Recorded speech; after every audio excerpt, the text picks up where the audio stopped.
There is much to be said about human achievements on planet Earth. We went from living in caves and hunting and gathering to these somewhat grandiose and monumental achievements. Remarkable, some would say.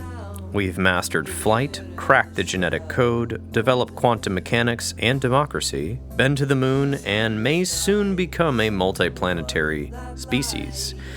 Yet, despite these unparalleled achievements, our author today, who I'm interviewing, believes we can be pretty stupid, and I guess I might agree with him. In today's episode of the Intentional Clinician podcast with Paul Krauss, I'll be interviewing Cezary Pietrasik. He's the co-owner of Rise, a global AI leader in predicting human behavior. Previously, he was the founder and CEO of a preventive health company, a private equity investor at Warburg Pincus, and an investment banker at JP Morgan, as well as a consultant at McKinsey. This is a very interesting episode, and it is the result of the new book by Cezary Pietrasik. Stay tuned for the interview.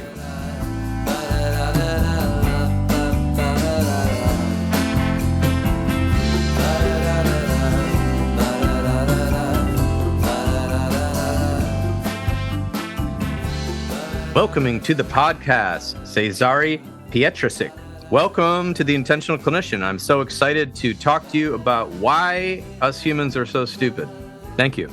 Thank you. Thank you for inviting me. Pleasure to be here. And of course, your book, Homo Idioticus, Why We Are So Stupid and What to Do About It. So I have to say, it's definitely a book in 3 acts. I've been reading it and enjoying it, and also guffawing out loud a number of times, a lot of loud sighs, as you've laid out quite an argument here for what's going wrong, and then also some very positive solutions possibly coming in the future. So, yes, let's start with that. You say at the beginning, 2 things are infinite. This is Albert Einstein allegedly saying this. 2 things are infinite: the universe and human stupidity. And I'm not sure about the universe. That's right. So one of the smartest people on Earth pointed to this problem quite early on. And there's now so much more evidence about us getting more stupid from all around. And in my book, I'm actually presenting some of this to actually make the point so that we don't disagree on the starting point, which is that we are stupid. There's tons of research which points to metrics such as IQ, which I don't think is the right metric for stupidity. Right. For me, stupidity is anything that is illogical, irrational, or unnecessarily aggressive, or basically causes harm while other paths are available. When in the knowledge of the facts that you have, you could do better. So there is this IQ trend that was observed in Norway and then was confirmed in UK, which is called reverse Flynn effect, when they've noted that originally, since like after Second World War, our intelligence was increasing after every generation. And then around 1990s, in the mid of 1990s, it peaked and then started actually going down by a few points a generation. Well, I'm certainly thinking we're witnessing that right now, being a citizen of the world and the United States specifically. I don't think it's hard to miss that evidence, but we'll get into the nitty gritty because that was a study that was done. Here's interesting facts you put in the intro, and listeners, before you turn this off, this is not a lecture of being high and mighty or greater than you or self-righteous. The premise of the book is to kind of show what's going wrong and how to fix it. And we all are complicit in this stupidity. And I have theories on that, but I won't get there. But you were just kind of going on some basic things, such as roughly 10% of Americans think the world is flat, which you pointed out could be disproven by catching a plane to Europe, over the Atlantic, and then going from there to Asia, and then coming back over the Pacific Ocean, which would prove the entire premise wrong. 40% of Americans believe God created humans in our current form without any sort of evolution. So in about 5,000 years, which rejects anything before that, any bones found before that could be human in origin. 56% of Americans believe we should not teach Arabic numerals in schools. However, Arabic numerals are what we actually use: 1, 2, 3, 4, 5, 6, 7, 8, 9, 10. This is a little scary. I don't know where you got this. Approximately 86% of American teens cannot reliably distinguish fact from fiction. I guess they need their parents for that. But their parents get their news from Facebook. We're in trouble. You talk about some genocides. Of course, the Rwanda one in 1994. In 100 days, almost 1 million of the Tutsis were, and moderate Hutus were wiped out. So many things going on. One other thing which is very interesting, which I didn't put there up front, but it attracts a lot of attention. Do you realize that 10% of Americans use phone while having sex? No, you're kidding me. They're using the phone while having sex. Yes, 10%. This isn't boding well for our relationships either. No. Are they using it to like text people, or what? Are they like looking at pornography? Or what's I don't going know on here? exactly. I'm not part of this. This is a survey, right? This is a survey. Well, if you're doing that, write in. I would like to know what you're up to. It reminds me of the Seinfeld episode where George has to figure out how to have sex at the ultimate pleasure, and he's got to eat this hoagie sandwich, and he gets caught by his girlfriend. It didn't go well for George. She got broken up with. But apparently people are still in relationships doing this. Climate change, which we could go into, it's clearly going on. It's interesting. Somebody said to me that their parent, who's a climate change denier, finally stopped being a climate change denier because Florida and California stopped covering for certain natural disasters that were happening in more frequency than ever before. And so if the insurance company, which are largely known as quite a conservative, old school status quo institution, are changing their policies, then maybe there is something to this more frequent storms. Yes, my fiance owned place in Miami, and she couldn't insure it anymore against hurricanes. Okay, no insurance at all. So anyway, we have all these massive problems and whatnot, but let's talk about this. So as humans, you go on about the societal issues, political, technological, a lot of these things. So I'll look up some of our more of your quotes. But what do you think are some of the causes of this? Because you talk about the illiteracy, the negative fin effect, the lack of understanding of the world, using tools, people thinking conspiracy theories are true to the point where somebody went to this pizza restaurant and that didn't have a basement that supposedly had a basement with a gun, because they read something on the internet. What do you think is behind some of the stupidity that we find ourselves in? That is actually quite a number of reasons, and I divided this into four main domains. One is biology, which is definitely difficult to actually fight against because it's just part of us, right? But good to understand, and I can dwell on this. The other one is psychology. The other one is institutions, and then sociology, how we act as a society. Mm-hmm. So those four kind of main layers of our stupidity. And let's start with biology. It's most difficult because it's who we are.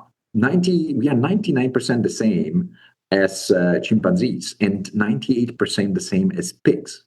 Yeah. So next time somebody calls you a pig, just don't call back with some bad names. Just say, "Oh, you're 98% right."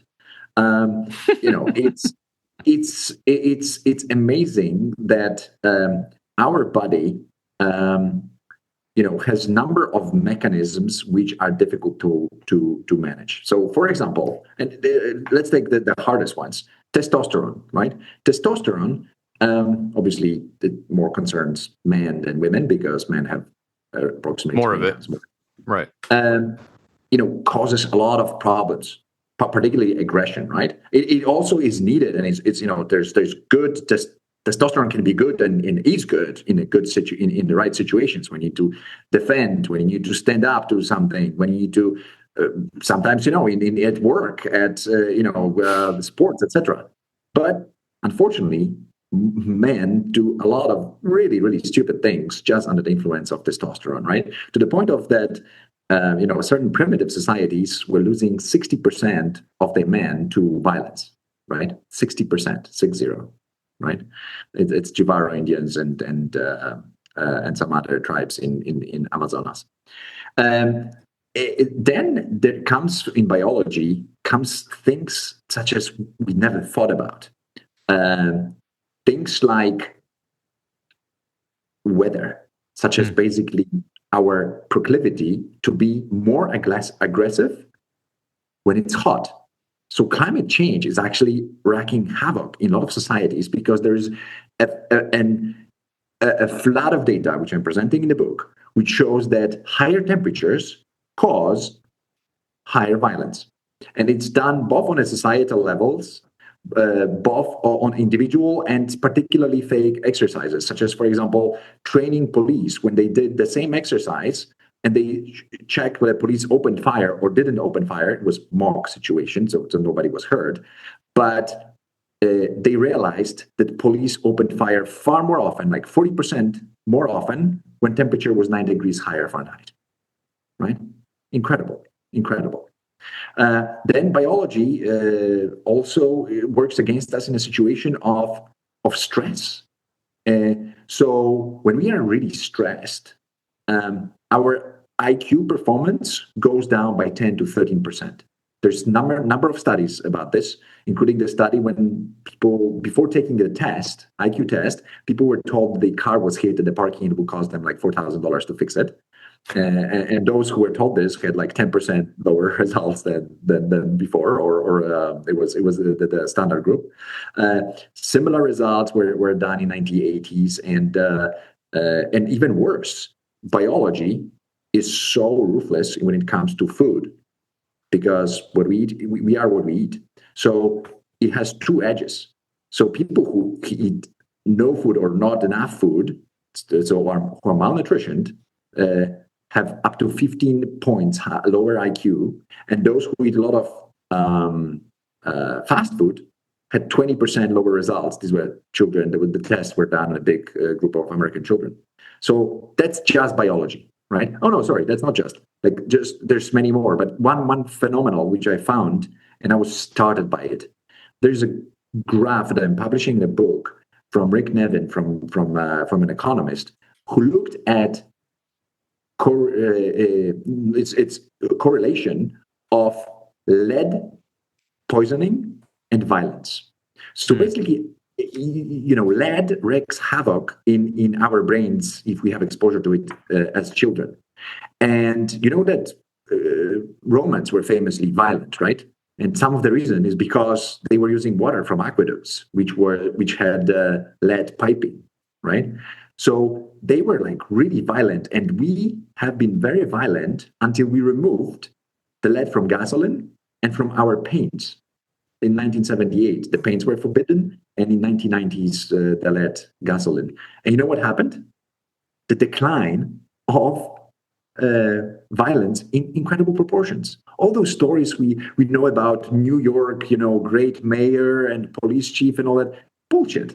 It's just decline of population of people who create problems, and less problems per unit of such population caused by lesser lead poisoning.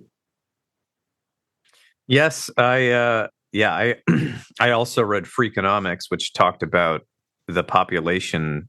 I don't want to go into that in this podcast, but there was less people born without two parents due to various reasons in the 80s or whatever it was, and the crime dropped significantly in the 70s and 80s in New York, and they thought it was because they were painting the subway and planting trees, which probably had something to do with it, but was not the entire thing there. So success has always many fathers, and the failure is always an orphan.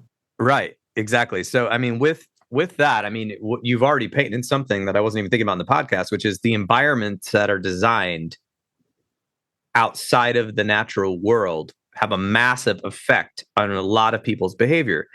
As Carl Jung, of course, was not a scientist, but he was a psychologist, and he said that like a lot of his work kind of goes back to this, that most people are just literally asleep. They're unconscious to their motivations, to their behaviors, to why they do certain things. Until you can make the unconscious conscious, you will label it as fate, right? You'll be like, oh, well, that just happens to me. That's just kind of the guy I am. This is what the world does to me, right? These sort of things people say that are completely illogical and emotional based. And then even further, men who have a reputation for being violent and sort of pushy. A lot of men have this sort of, shame complex and ego complex that gets them into a lot of trouble, which is why the car insurance is the highest for men between the ages of 16 and 25, because they are more likely to speed and get in a massively fatal car accident due to not only testosterone, but the ego mechanisms and the sort of behaviors that go along with that if you aren't sort of checking yourself, or if the society isn't checking you, right? So Yep. So we have a lot of that, and we'll get to the solutions later. But one of the things that stuck with me, so we have the people things, right?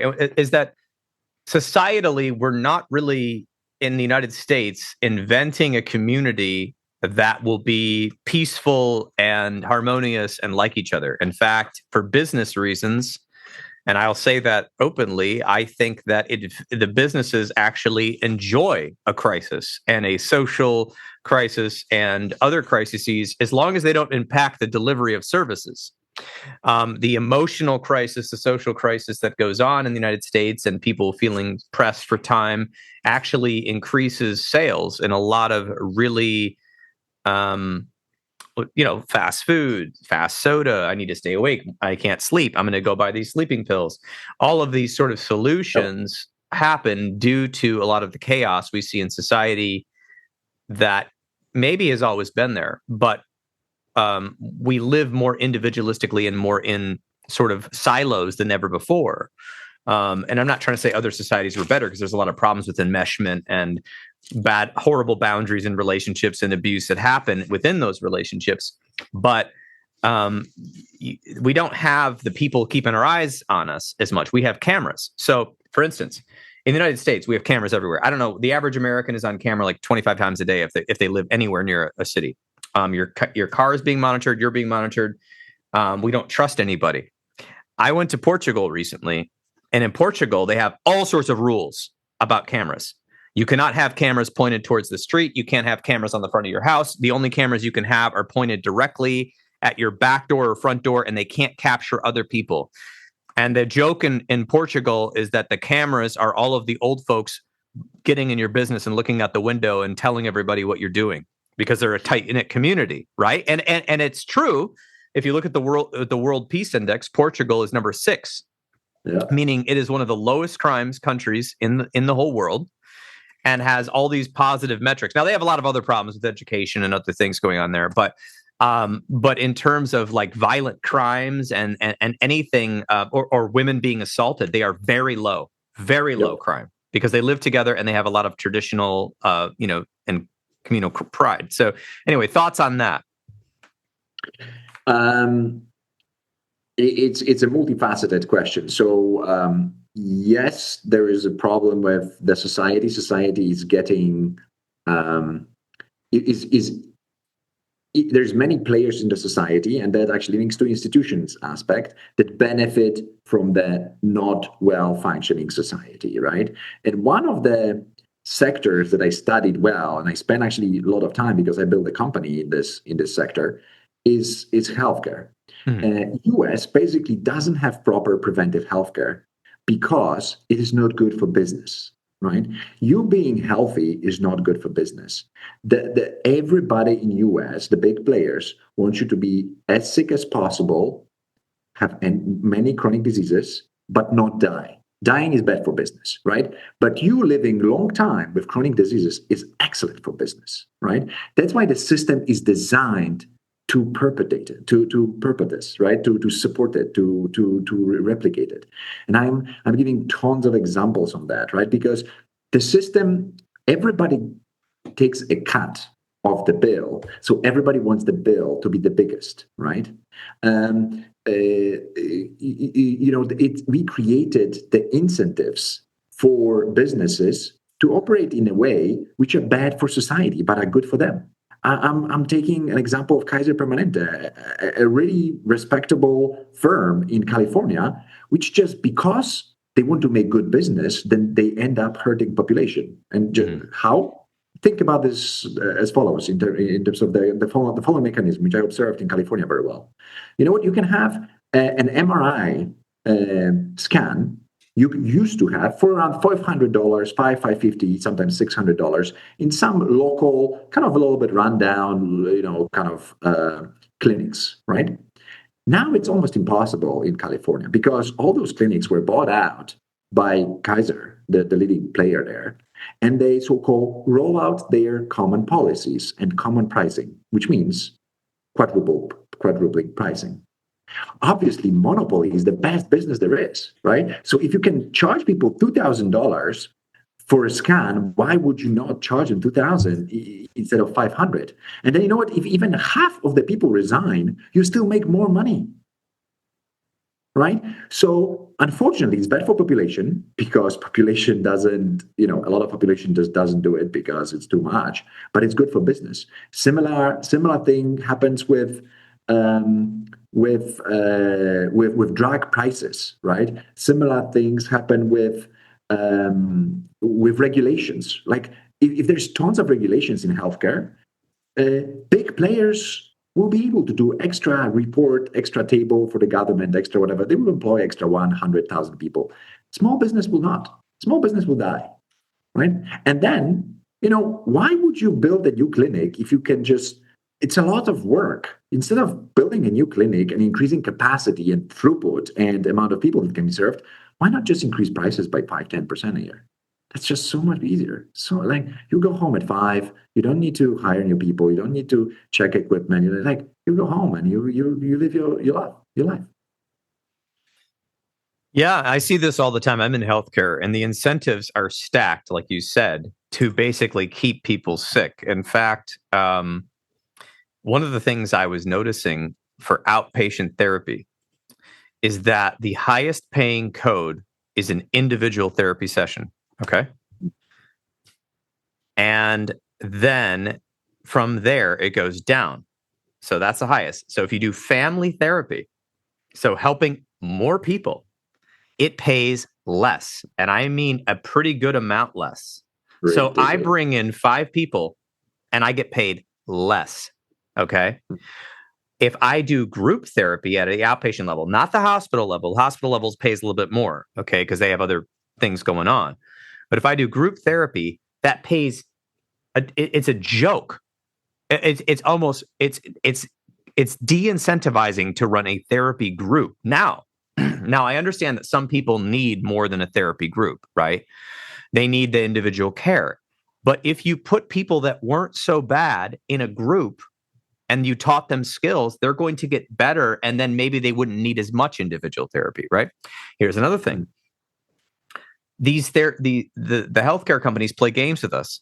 Sometimes they say, oh, you can't really do these interventions unless you have these certain diagnoses. And we know as mental health practitioners that almost every single diagnosis in the DSM, the Diagnostic Statistical Manual of Mental Disorders, about only 12% of them can actually be measured.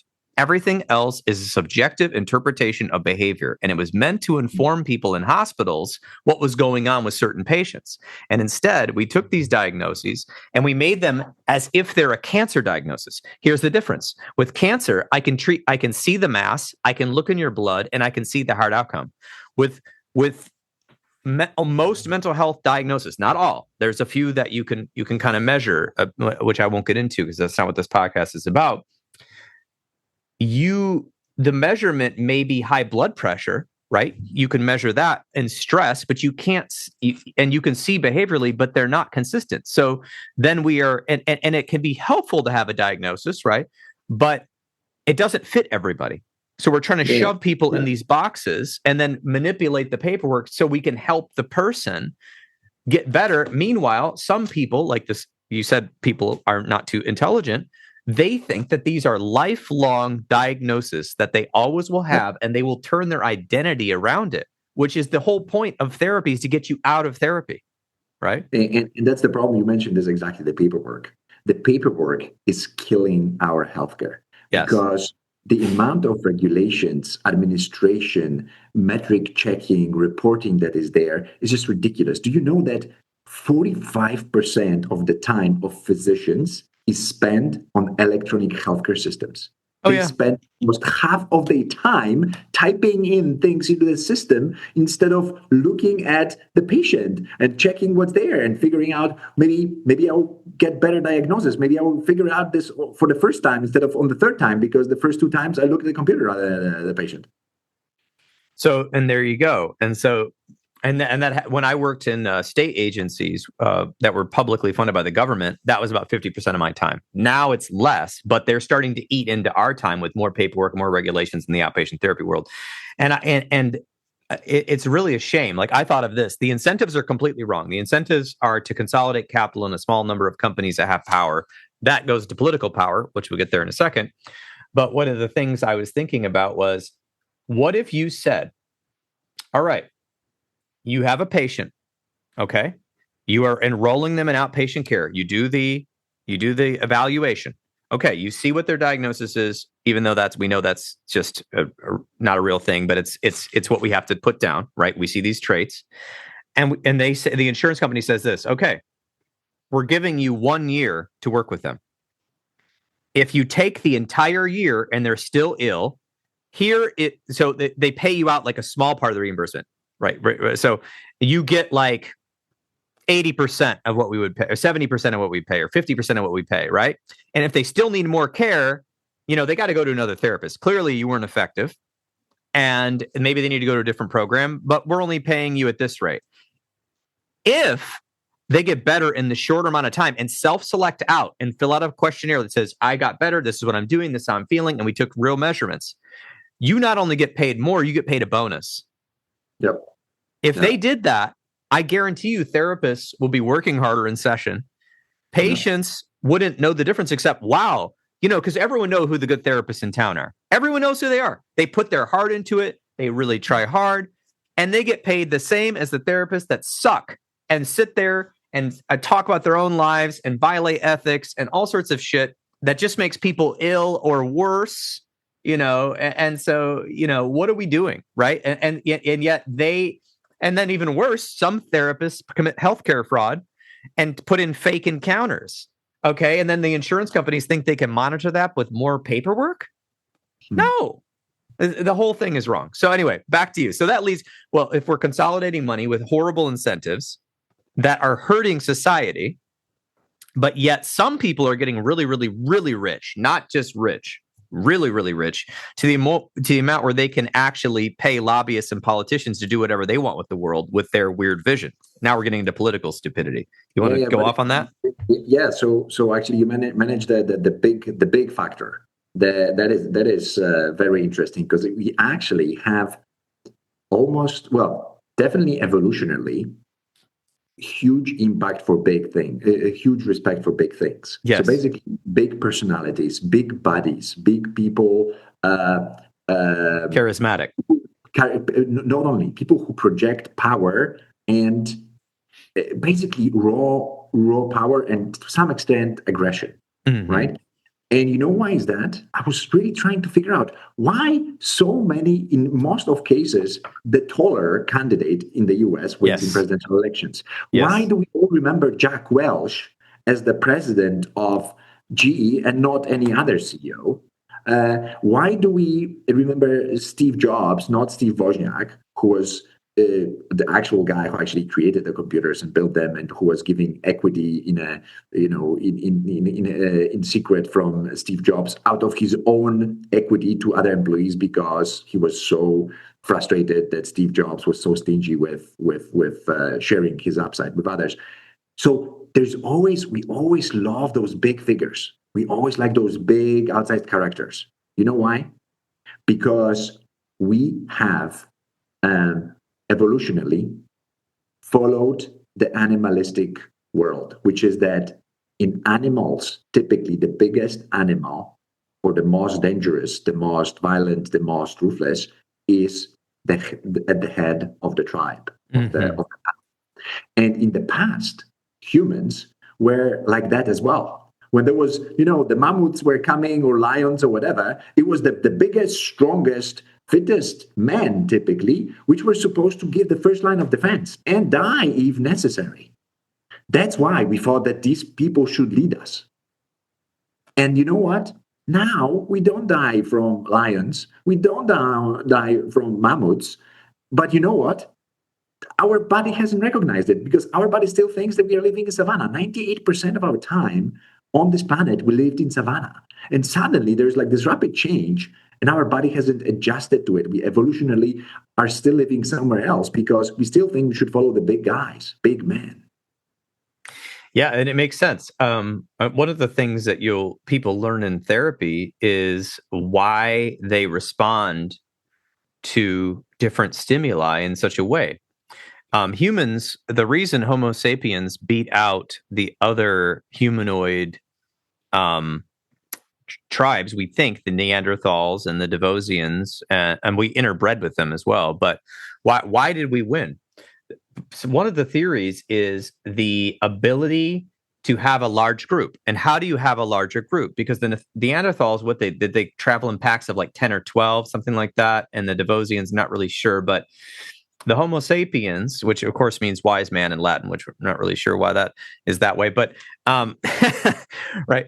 It's the name of my book, Homo right. idioticus. Exactly. Not economicus, not Homo sapiens, Homo idioticus. Yeah. So the thing is that how do you gather a large group of people?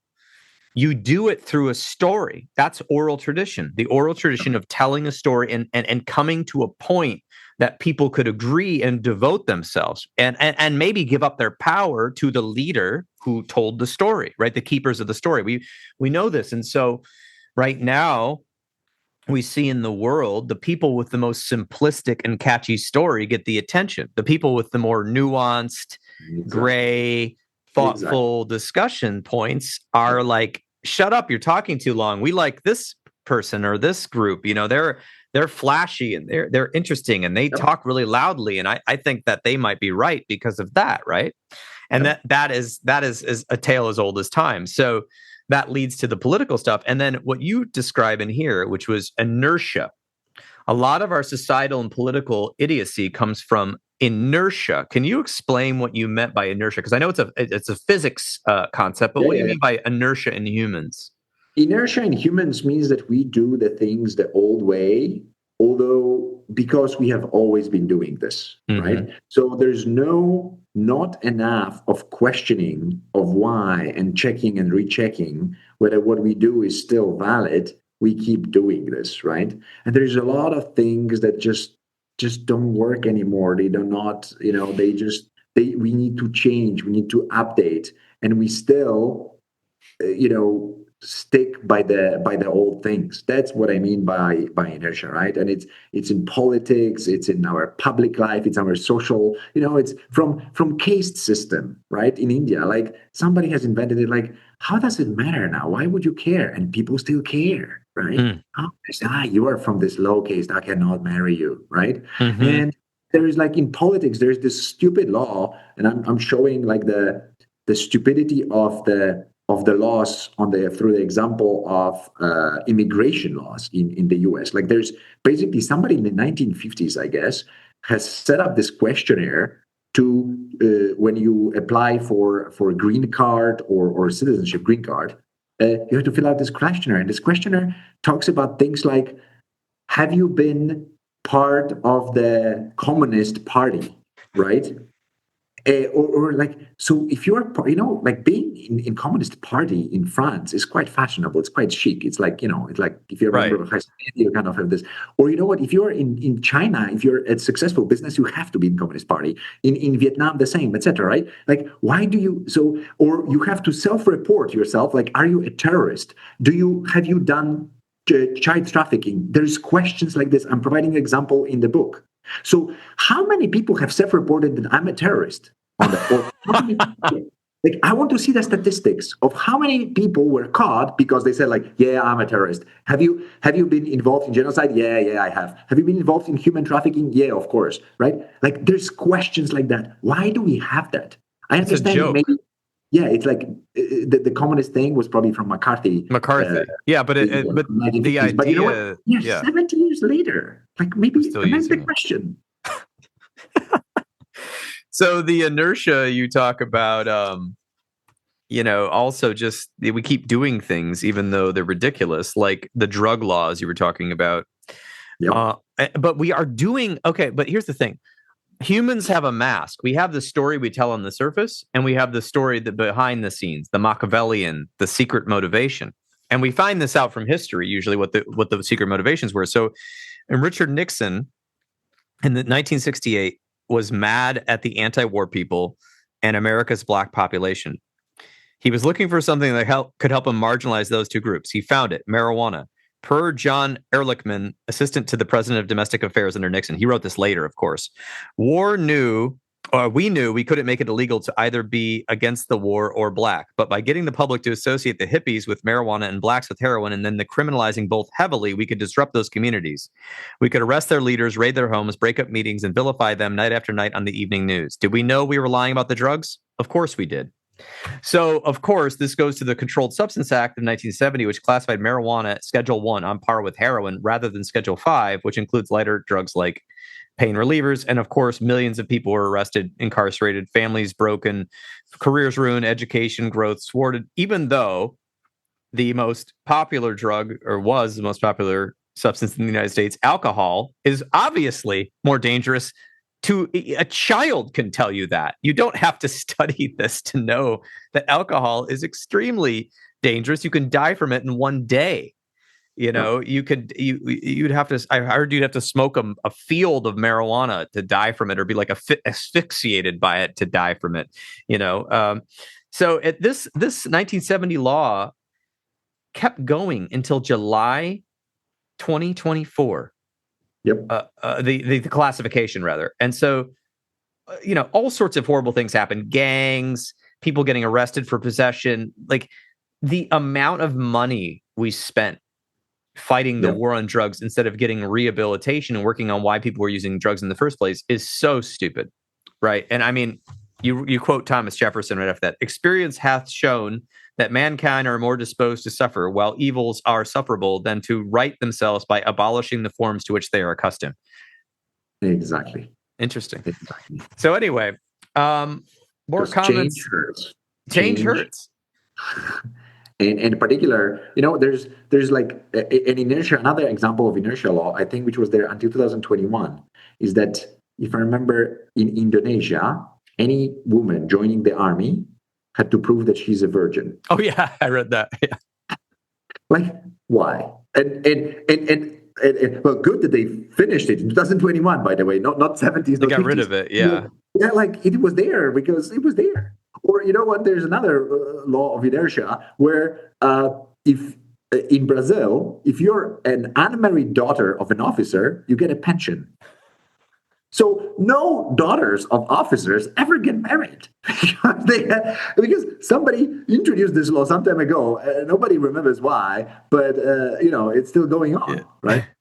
So there's all of these things that sort of self-serve people that we don't really reflect on, and often are used for manipulative purposes to gain power, money, control. Because when humans are frightened or when they feel irrelevant, instead of looking for what we know to work, which is community, relationships, belonging, spirituality, philosophy, activities, hobbies, a lot of people go, and maybe influenced by testosterone. I'm not saying women don't do this, but they go to the need of power and control. I want to have power. I want to be somebody. I want to do something, right? And I want to control. I don't want to be controlled, right? And we have these biological mechanisms in us. And these are the things that we learn from trauma-informed therapy, which are when somebody feels there's a threat. And we used to think they were all tigers and bears and other tribes. But now anything can be a threat, even something on the TV. We have the reactions inside the body: fight, flight, freeze. Okay, those are the big ones. Fight. I'm going to fight somebody. I'm going to flight. I'm going to run away. I'm going to freeze. I freeze my tracks. Now there's more. Fawn, which is I'm going to people please. I'm going to please you and say a bunch of bullshit so that I can get out of the situation, right? Or I'm going to go about and follow the rules. Fracture, which is a mental state of dissociation, which is what we often see in people that are feeling like dissociated from reality or they're not really present. And then we have collapse, which is when somebody just totally breaks down and kind of gives up. We have these mechanisms in our body that have served us to keep us alive. That is why they're there, we think. They were there to keep us alive because these reactions are instantaneous. And what we've learned from the newer trauma-informed brain science is that we often react before we think in these situations. And we make up a story later to explain to people why we did what we did.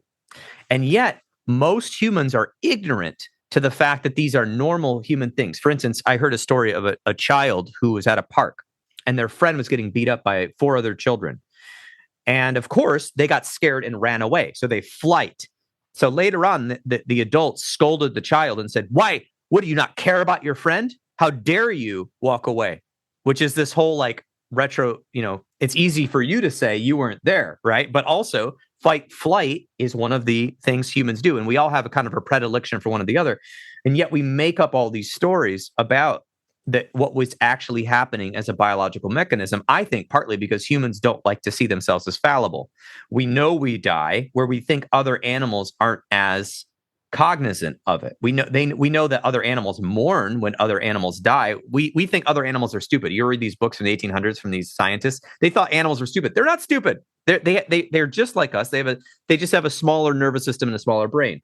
So I bring up that because I think a lot of these things are coming from the dysregulation and misunderstanding of what it means to be human, and lack of education and lack of sort of wise leadership due to various things. That's where I was kind of going with that. But because I want to go to some of the positives, but I wanted to hear, do you in the book, I'm not sure because I didn't read the entire book yet, but I will. But what do you think about sort of the way that humans behave and not understanding their humanity and their biological nature? Any thoughts on that?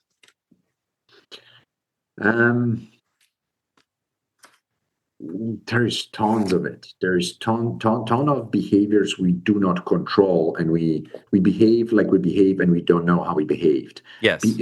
Linking this to what you mentioned, a lot of those behaviors that are irrational come from how our brain works. We go essentially amygdala, right? So basically, this amygdala, which is this part of our brain, which is like a almond shape, is at the back of temporal lobe, is our fight or flight mechanism thing. It's our danger detector, right? It's very important because it kept us alive till now. This is why when you see something dangerous, whatever, when you see the fire, when there's an animal, you just run, you just or freeze or whatever, right? Or you just you prioritize information. However, in contemporary world, we should be more using the prefrontal cortex, which is cautious decision, right? And nonetheless, we do a lot of either amygdala-based decisions, or even worse, we do shortcuts, mental shortcuts, heuristics, right? Which basically means biases, right? Our brain is only 2% of our body mass and eats 20% of our oxygen. It's a very expensive organ to maintain. And we get 11 million of bits of information every second. And we process only 50, 60. From 11 million, we process 50, 60. This means that we have to totally prioritize. That's why amygdala exists. And that's why we have problem with attention and everything. We need shortcuts because you cannot consciously process so much information. I'm giving a lot of examples in the book. When you are in a party and you pick up an apple and you eat it, you don't think with your prefrontal cortex, because if you were to think with the prefrontal cortex, You would have to ask your neighbor who offered the apple, oh, was it grown using herbicides? Does it have you checked if it has worms inside? Or does, like, there's like, probably you could come up with 20 very logical questions before eating an apple. But you know what? You don't. It's too expensive a process. You just grab it, and your eye within and brain within second, just if there is no like big deformations, you just eat it. And the same thing, sadly, we do with our social contexts, right? We unfortunately simplify relationships with each other with the same paradigm. Yes, and I was hearing recently that, you know, our brain's taking all this information. Our brain, we have the five senses, right? We have touch, taste, smell, sight. I can't remember. On hearing, right? Sorry, yeah. So yeah, okay. Those are the ones we're taught in school, in elementary school. But I was listening to a psychologist, or it was actually not a psychologist. It was a neuroscientist saying there was somewhere between 25 and 29 other phenomena going on that we're unconscious of. So like oxygen levels in your blood, temperature regulation in the body, weird intuition stuff they can't really measure yet, like where your body can feel threats but can't articulate them. Different, just regeneration of cells, like detoxification. That's exactly this 11 million. Like, right. You don't think like, oh, shall I digest more now, or shall I increase the blood flow to my brain? No, you just, your prefrontal cortex is doing it. It's doing it. It's just, right. It just your kidneys are filtering right now. So anyway, so it's just interesting how smart we think we are, but we're very stupid. We have a tendency towards radicalism. Why is that? Well, because it is a good story. Radicalism creates good stories, right? Radicalism is, we love good stories. It's how we evolved. Exactly what you said, right? We started just telling stories to each other. It created society. It created myths, common shared beliefs, etc. So the better the story, the more we believe it. And sadly, if you have a dramatic story or a crazy story, it's a better story to tell, right? And that's why people follow it. A lot of people follow it, and we are not good at just statistically. There's this famous book by Kahneman and Thinking Fast, Thinking Slow. Thinking Fast and Slow, which show exactly that we are very bad at calculating in real time the probabilities of and measured responses to things. We just fall into the extreme, left or right. If probability is of losing is this, we undercut it, right? If probability of winning, we oversize it, right? I'm giving example in my book that when price is reduced from $1 to 99, we kind of radically think like, oh, it's cheap, it's really cheap. If it's $1, do you know that people will buy 66% more people will buy $99 object than $1 object? 66% or 63, I think it was percent, literally. So if you have the same stuff at $1 or 99 cents, you will fool so many more people. That just shows how more, like, a lot of people is like, will categorize it as, it's cheap. So it's kind of left or right. It's kind of, 99 and $1, it's actually the same thing, isn't it? Well, yeah, and that's when you get into sort of what I call dark psychology manipulation, where salespeople will tell you a story. I once went to a sales course just to see what they were saying. I did not sign up for the program. I was the only person who did not sign up for this very expensive coaching program about sales. The only reason I went was because my friend said, you should go to this. It will teach you a lot of things. And what it taught me was what not to do, which was don't be deceitful, don't be dishonest, and don't sell bullshit. Sell quality, because quality sells. And yes, you may not become a juggernaut, but you will have a successful business if you're honest. And I listen to these shysters, and they told me their tactics, and I wrote them all down, and I was like, this is literally lying to people, but you're seeing it as selling value. That's what they call it. Oh, selling value. And they would always link it back to like, you have to provide for your family. And I was like, with this kind of money that you guys are making, it's not about providing for your family. You got like, private jets, you got a freaking ranch in Texas. I mean, and they still advertise. I see their coaching group advertising to medical professionals all the time to basically reduce the quality of services and have people overpay for it. Now, we can't do that in my profession anyway. So I wasn't even going for my profession. I was going because somebody told me to go and it was free, of course. All these other people signed up for it because of pressure tactics, personal. Oh, the guys, of course, they all have a tearjerker story. I'm not really sure if they're true. Like, oh, my mom was dying of cancer, and then I like helped pay for her, and then I realized I had whatever. So there's the dark psychology, and in this world we're in. I won't go into conspiracy theories, but I think a conspiracy theory that is true is that a lot of people in power use dark psychology, Machiavellian tactics to maintain their power. And like we can see an example in history, we often see it in retrospect, like the Catholic Church in the Middle Ages with the Inquisition, accusing all these people for heresy between the 13th and the 19th centuries. If you didn't fit in typical society roles, for instance, you were an herbalist, or you were sort of a free thinker, or you were in one of those old mystery religions that existed before, you could face torture and death, especially women who were more independent. And it's just, and they were, that's when the whole witch burning stuff happened.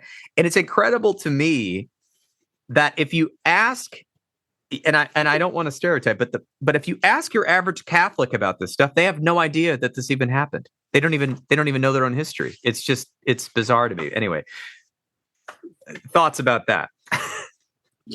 Look, we,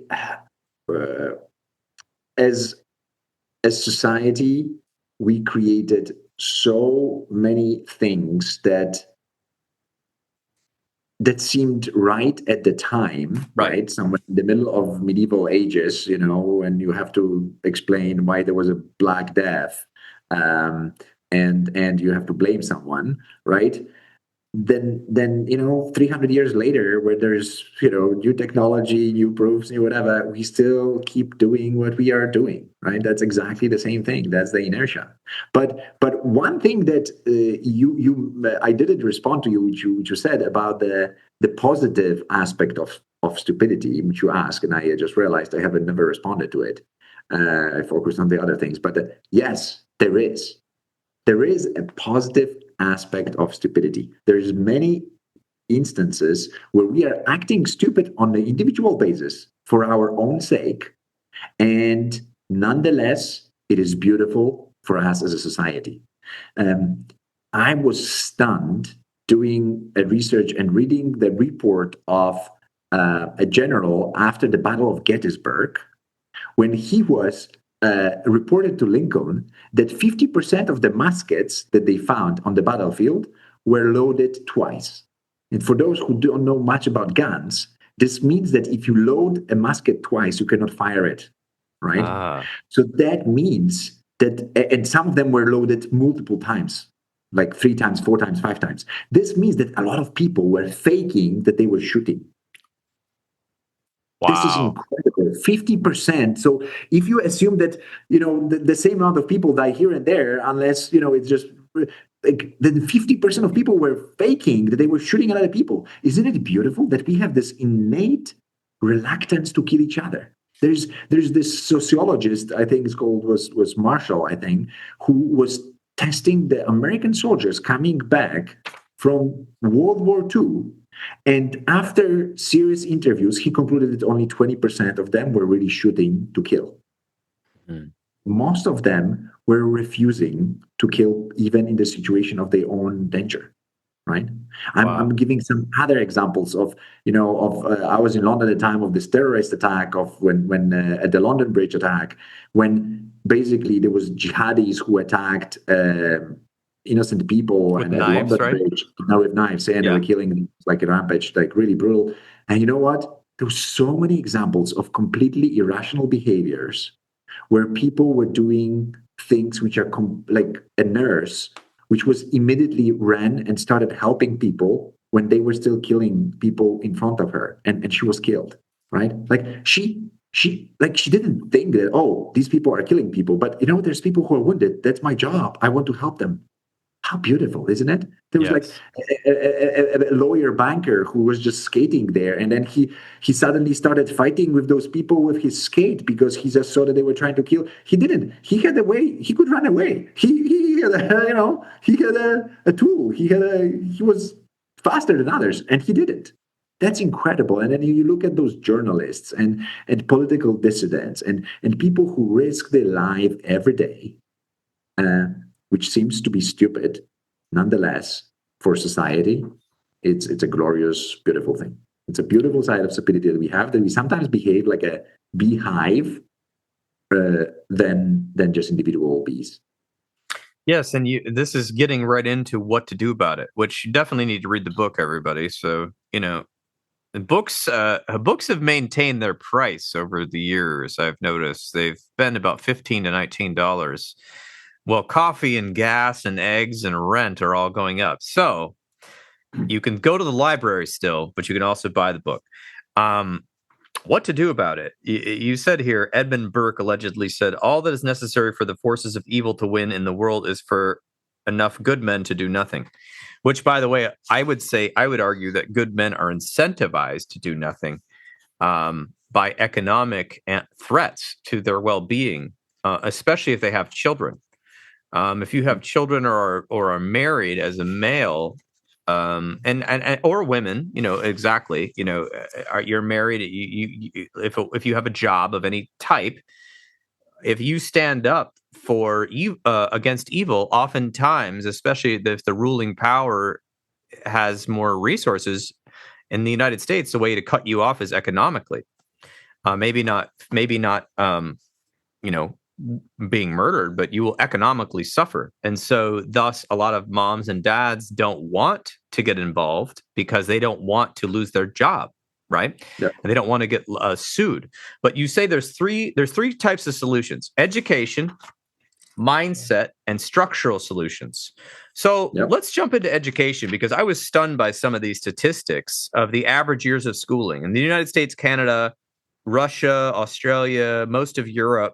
We have between 10 and 14 years of schooling. But in a lot of other countries, it is 6 or under. Can you explain that? Yeah. So if you look at the world as the whole population, on average, we give only 6 years of schooling.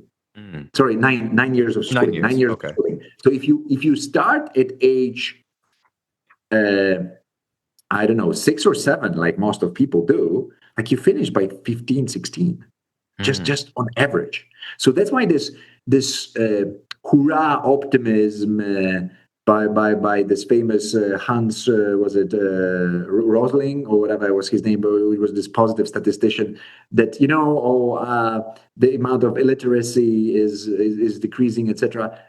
So what? Like, still there's billion people are illiterate. But you know what? If you can read and write, and you cannot do much more, that means that actually probably after 5-10 years, you actually are functionally illiterate. You don't understand what you read and write, right? So education is absolutely needed and required, and it's essential tool of solving this problem. And you know what? It's already a political battle. You know that in Mexico, first of all, the societies which are well educated and are prosperous are difficult to manipulate. So politicians don't like it. Politicians prefer the society which depend on them, on the handouts, right? And are not well educated because they are easily manageable. So, for example, AMLO, Andreas Manuel Labrador, the former president of Mexico, he won his second, I think, term. It was one of his elections. He won because the critical factor was that he supported the two labor unions, which were super powerful, which were gathering the teachers in the country, that were against the recently enacted law of his predecessor. Sorry, so it must have been his first elections, which was prohibiting not showing up at school and refused to pay for the dead teacher's salary. So basically, the law, which was very, very objectively logical that you should not pay the salary when the teacher is dead, and then you should show up to work. He abolished this law and got support of the teachers' unions and won elections and became the president. Why? Because if you don't have to come to work as a teacher. Like a lot of people don't come in Mexico as teachers, right? So, and why do you think the Mexico has such a bad education system? It's because of that. And do you think it will have a better education system in 5 years? I don't think so, because the politicians are really at work to make sure it doesn't. Well, I would say the same thing is happening in the United States, just in a much less dramatic fashion that is sort of clandestine. It is. In California, you don't have to. In California, in the name of, I think, was racial equity, I think they were planning to remove calculus. I think finally it was not removed, but or removed temporarily. I think it was 2019 or 18, something like that. It was ridiculous. Like, we need to bring everybody up, not bring everybody down, so that people don't feel that they are excluded. Well, I mean, just the easiest evidence I can point to is that teachers' salaries in the United States are laughable. And so this incurs the most, intelligent students who may be, working towards something. They might be like, wow, I have a heart for teaching, but I can't live on that salary. Right. Yep. And not that the other teachers aren't intelligent. It's just that they're making a sacrifice, which means you have to rely on people making sacrifices. When actually, if children are our future, we should be investing not only in that. School buildings are falling apart. There's not enough school therapists. They don't teach emotional regulation skills in school. They don't teach basic banking. They don't teach you how to get an apartment. They don't teach you anything that you will need to know in the real world, except they don't say anything. I was hyperbole. They teach less of that stuff, and a lot of education needs to transform. It's pathetic. We don't invest in it. We invest way more in war and way more in other things. So you see that, and we're starting to see the results of that in our culture right now. So education is huge. And not only that, but you name a few things. We won't go into all of them, but just about biases, manipulation, logic, critical thinking, critical thinking is the root of all this, how to understand complexity, manipulation, biases. I think I was lucky because I went to a high school which is public. Now, of course, a lot of people with money put their kids in private school on purpose, right? Because they want their kids to be the next rulers of the people through business. I went to a public school that was ranked in the top 250 schools in the U.S. and it was a random suburb, and it was just lucky because I don't think it's ranked high anymore. But I got lucky because I had teachers who cared somehow and had their salaries. Their salaries are probably the same now as they were in 1990. Okay, which means in the 90s they were making pretty good money. Now they're not making such good money, but at the time I got lucky, and so did my classmates because we weren't in private school. Mindset is huge. I definitely agree with you, but I think there's thousands of books and podcasts on this. But I want to kind of hear your take about mindset and why having a mindset of like, for instance, be humble, be honest, travel, talk to people, diversity, learning about others, using math.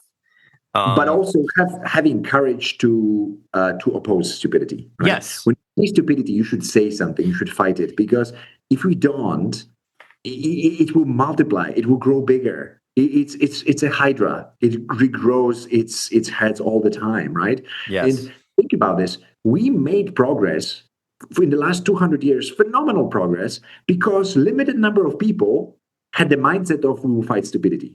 Like in 1830s. In UK, a lot of people in 1820s, they were fighting slavery, and you know what? They fought it. They said that we're not going to do it. Then in early 1900s, people said, you know what? It's stupid that women don't have the voting rights. Like, we should fight. And it was big fight. It was mindset. There was a lot of women went to jail, a lot of men went to jail. There was a lot of families were broken. All that. Then there was a movement that maybe gay people should have a right to live as well, and they should be able to live normally as well. There was a blasphemy, in whatever, in 50s, 60s, 70s, right? And somebody said, like, no, this is stupid. These are people like us. They should have the right to love as they want, right? So it's always about mindset. It's you need to oppose it, because if you don't oppose it, you will live in a place in the dictatorship ruled by a few companies, and you will do as you're told. Yeah, and I think that's important, that we all can contribute in some way. Some of us are going to contribute to other larger than others, but yes, we have to fight for freedom of speech, because I think a lot of people born in the U.S. have a mentality that because we fought fascism in World War II and whatever, we always talk about World War II. We always want to talk about that one. We don't want to talk about the other ones. But because we did this supposedly great thing, that we are just somehow inherently great, and that it will always be that way, and that we don't really have to do anything to preserve that or to go forward, because we can just trust everybody, because we're all the grandchildren of these, of this generation. And that is such a load of propaganda. And it's so silly, because there are always going to be groups of people or individuals or whatever that want a piece of something. And it usually goes to greed, I think. Greed, power, control. They want something. They have a worldview that they want to push onto other people. They want to control how people can be. They want only certain people to vote. All these things, they haven't gone away, because there are individuals who are disintegrated, meaning they've had something happen to them, and instead of dealing with it themselves, they take it out on the rest of us. And that's just a theory, but that's what I see in society all the time on a micro level, and it happens on a macro level too. And so nothing will ever be completely fair. But if you want things to be more fair, you have to fight for it, because there are a lot of blocks in place. So that goes to the last point, which is structural solutions. I agree with all of these. Reform education, clean up the legal system, reduce pollution. I mean, one of the things I was talking about with some young people recently, I'm young, but they're younger than me, half my age. We were talking about the prison system, and how in the prison system in the United States, the recidivism rate is insanely high. And we don't mandate for everyone to be in some type of educational class in there, and rehabilitation classes and rehabilitation activities. We let them go to the gym, stab each other, go to the commissary and buy food from somebody, like in Arizona, Sheriff Joe Arpaio's family ran the commissary. So they were getting rich off people buying food that their people's families, sent them money for extra snacks because the food was horrible, and phone calls. His sister owned that. His brother owned the commissary. I mean, we just let this corruption occur because we didn't know about it till later. But I mean, it's like this. The prison system, we have all these people in there. We could be mandating that they take classes that could be taught by people in the jail, even if it was by video. We make them do it. They're incarcerated, but instead we don't do that, or we use their cheap labor. In fact, in Alabama, Mississippi, and other states like that, the main fast food workers are prisoners on work release that are getting paid 25 cents an hour. In California, same thing, but it's usually clothing companies. Okay. This is ridiculous and then they come out, they don't have any, a few of them have skills, but a lot of people come out and they reoffend immediately, which just costs us more money as a society, but we're making money off their labor. Anyway, so we're talking about how absurd that is. Is it helping our society to lock these people? No, there are people that should be locked up forever. The antisocial, sociopathic people that cannot be rehabilitated, but a lot of the other people are just honestly ignorant people. They're lacking education. They have trauma. That sort of thing. But we make, let's say that somebody made something stupid or bad and served a prison sentence, and this person wants to get better, which is the whole premise of the rehabilitation of prison, right? Like you put somebody away so that they can think it over and they get better, right? Right. If not, we should kill everyone, right? Like if you don't believe in rehabilitation, sure. Right? And then we don't give these people chance to start normal life. You know why? Because everything in US, if you want to get a job, they always check your criminal record. And if you have criminal record, you will not get a job. So how can you function as a society which doesn't want you to earn money legally? Then the only thing you can do is to reoffend. Go back to illegal. Go back to bad things. Like that's ridiculous, right? That is ridiculous. Actually, on the point of working, I think that it can be done better, but I'm in favor of prisoners working because this creates a habit of waking up, doing something, and you know what? And it can be transferred exactly to private sector. That's exactly what we want. We want them to start working and have family and have goals, save money for the car, for this, for that. Just have something to aspire to rather than have nothing to lose, and then you do violent or stupid things. Oh, I'm in favor of it too. I just felt like the prisoners should actually earn a decent amount of money so that when they get out, they could actually pay for an apartment or something versus the state just pocketing it all. But yes, I agree with that. And education. So there's so many things in here. What's one of your favorite structural changes that if you had your way right now, if we elected you as governor of whatever, where are you right now? Wow. I think it would be reform of the legal system. Okay. Because, legal system ultimately defines everything. Right. Because it is a godlike activity. You discern between the good and bad. You are like God. You say that for this, you will be revered. For this, you will be sentenced. Right? Mm-hmm. And the legal system in the US is just terrible. So terrible. Right? It's for another podcast, right? There's a lot of this in the book. So basically, you need to make the system designed as fair because then people will respond to it. We are doing what the incentivize us to do, right? So that's why if the legal system, if there is only one thing we can change, if you could change the legal system so that it is a fairer, better, more just, I think that it will have a tremendous impact on us because we will behave differently.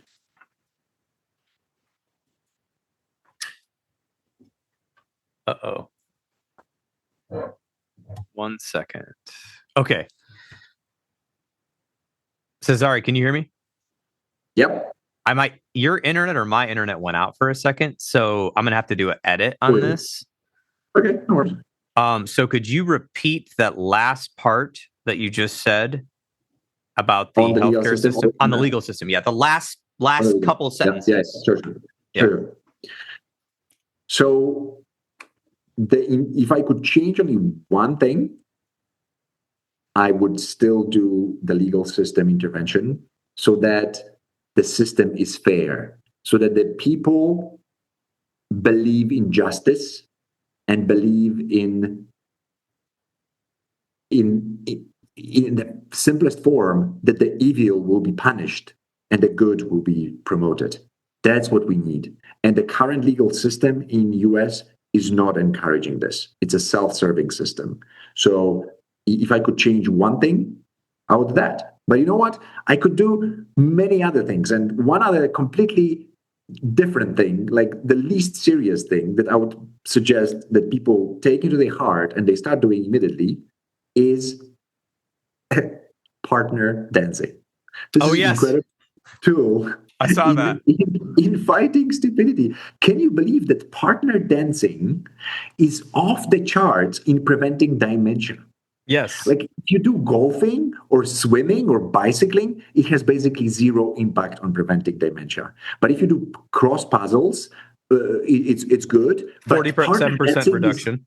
But partner dancing is like 76% better results. It's off the charts. You know why?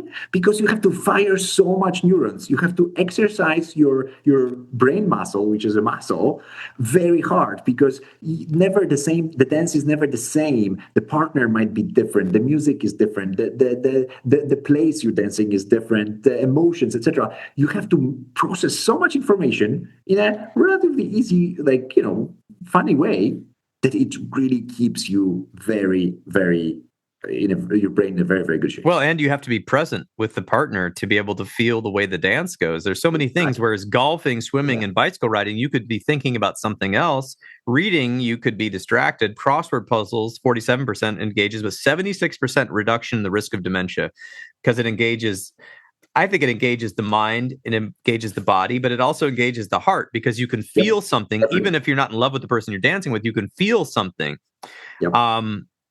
There was a doctor recently, an MD, who was saying, and I think he's right about this, but being in a loving relationship or cuddling with your partner could literally reduce inflammation by epigenetic, which is wild. So then you see violence, right? I mean, I hate to end on a bad note, but was 147 women are killed a day in domestic violence attacks? Something like that.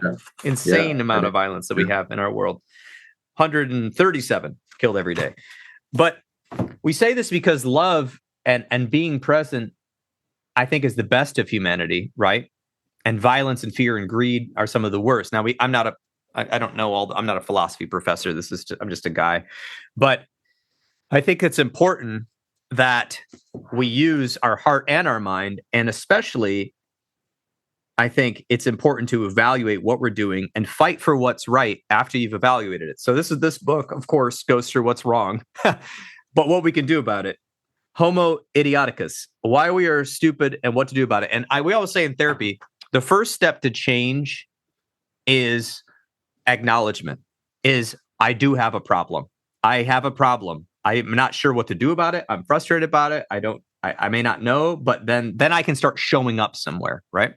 They say the hardest part about exercising is getting to the gym, is getting yourself to start, right?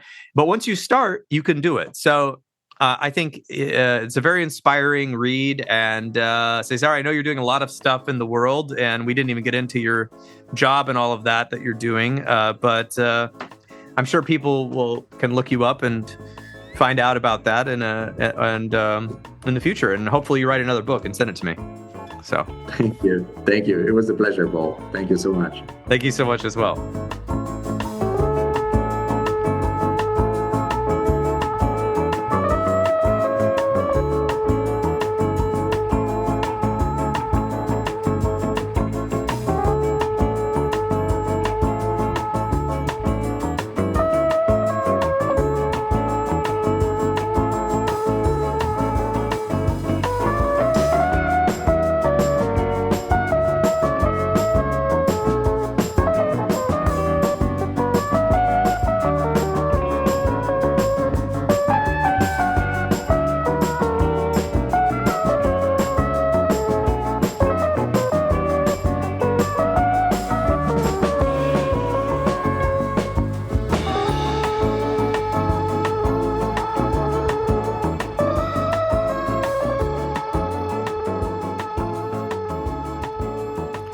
And there you have it. This has been another episode of the Intentional Clinician Podcast. If you are enjoying the show, please leave us a rating on iTunes or share the show with people you know. I would surely appreciate it. As some of you know, I am passionate about preventing future violence in the United States. I have started a nonprofit with colleagues called the National Violence Prevention Hotline, which is a 501c3 organization. We are endeavoring to gain funding and collaborators and volunteers so that we can start a 24/7 hotline and chat line to reach potential perpetrators before they may act violently. It is a bold effort to curb violence and save innocent lives by working to connect with potential offenders while they are in the planning stages of violence, help to de-escalate them, and provide resources so that they can get appropriate professional help. The National Violence Prevention Hotline is looking to open up a conversation about violence in society, the causes, and the solutions. You can learn more by visiting our website at violencepreventionhotline.org. You can get involved by writing your congressperson from our website, sharing it with your network, or even donating to the cause. If you are looking for an EMDR International Association consultant, I am a consultant and I can help provide 20 hours that you need to become EMDRIA certified. Just check out the show notes and send me a message and see if we're a good fit to work together. If you are in need of counseling, do not hesitate to make an appointment with a local counselor in your area. You can also make an appointment with the excellent clinicians at Health for Life Counseling in Grand Rapids as part of the Trauma Informed Counseling Center of Grand Rapids by visiting www.healthforlifegr.com. And if you are in the state of Michigan, you can also schedule a telehealth appointment. The recording you just listened to consists of the personal opinions of Paul Krauss and his guest, and while these are based upon the literature they have read and the experience in their respective fields, the information on this podcast should not be viewed or thought of as the definitive opinion on any subject. Listening to this podcast is not a substitute for treatment. If you're in a crisis, please call 911 or the National Crisis Line at 988. Support your local bookstore by shopping at bookshop.org. That's www.bookshop.org.